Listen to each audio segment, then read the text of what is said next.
yang mau ngerasain makan di depan air terjun, sungai maksudnya, air terjun Jumok. Ya, di sini lokasinya sangat memorable, sangat ramai di hari Imlek kayak gini.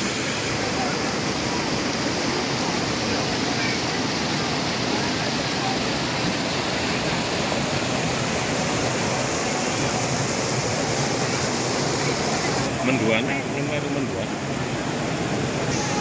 Ya ini dia, nggih. Matur suwun.